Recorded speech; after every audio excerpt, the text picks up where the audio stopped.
A group of elderly Egyptian men in white robes crowds around a lectern, upon which sits a dusty tome. The eldest moves his fingers slowly across the open page as they chant, crawling from letter to letter of the Coptic script.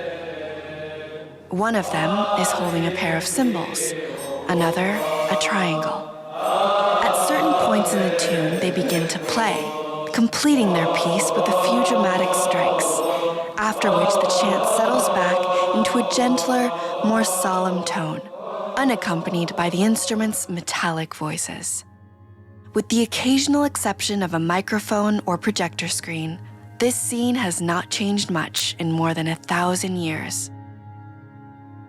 Coptic chant is often a strange sound for Western ears.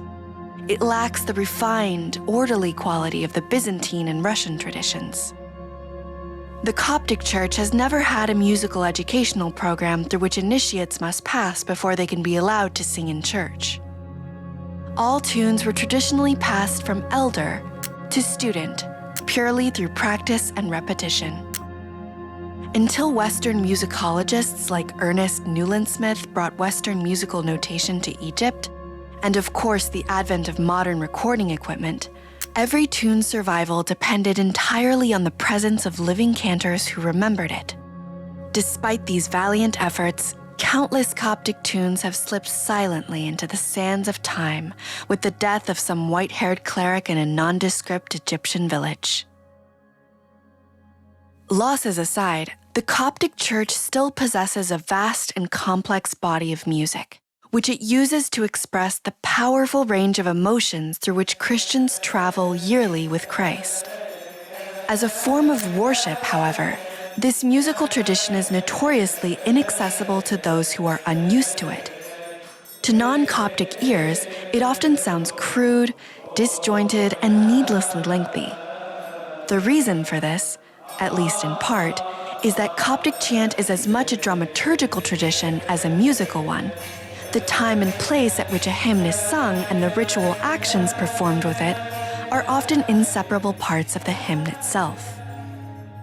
One of the most haunting and mystical examples of this is the Good Friday hymn, Pekethronos, which is Coptic for "Your Throne." Its words are taken directly from Psalm 45:6. "Your throne, O God, is forever and ever." In Coptic, this translates into a mere 8 words, including a final Alleluia, and yet in most churches, the hymn takes more than 20 minutes to chant. The hymn's length is a result of the way it hangs on each and every vowel, a feature which some musicologists think originates in ancient Egyptian temple music. The hymn's governing theme is paradox, the stunning mingling of tragedy and joy, death and salvation, cruelty and beauty, hatred and love that takes place at the storm-beaten peak of Golgotha. Given the darkness and misery of this point in the service, Pekethronos, whose words are taken from a psalm of praise of the triumphant King of Israel and the God to whom he owes his success, seems rather out of place. The only throne Christ has now is the stone slab of his sepulchre, and his God has not protected him from the humiliation of death. In the traditional logic of veneration, there is little sense in praising a dead and defeated king. Yet, either in brave defiance or sheer ignorance of the irony of their words, the cantors sing a song of praise and glory to the condemned and crucified Christ. And as the cantors progress, something strange begins to happen. A musical theme with a starkly different, brighter tone begins to break through. It happens very slowly. The tune will switch over to the second mode for 30 seconds, and then return to its dark equilibrium for another 5 minutes, before the second mode breaks through again. What had begun as fleeting glimpses and whispered promises of a light in the darkness breaks fully into being, and the darkness begins to fade. The lighter tone, however, is still pained, still expectant, still hopeful. It seems to be climbing towards a climax that never quite comes.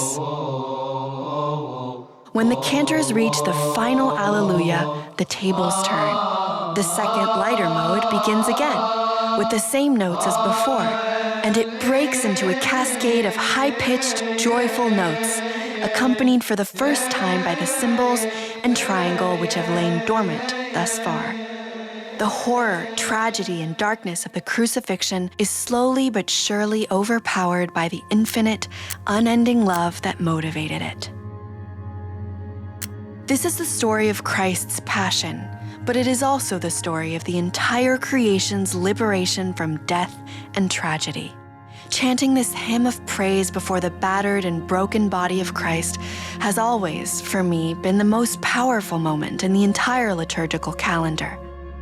The tune's ingenious weaving together of darkness and light, its careful but ever-quickening ascent into ecstasy, are, to my mind, the perfect metaphor for what Christians believe Jesus effected in his crucifixion. It captures in music the at-once childishly naive and powerfully visionary Christian hope that this world full of darkness, futility, and death will one day be transfigured with the light of eternity.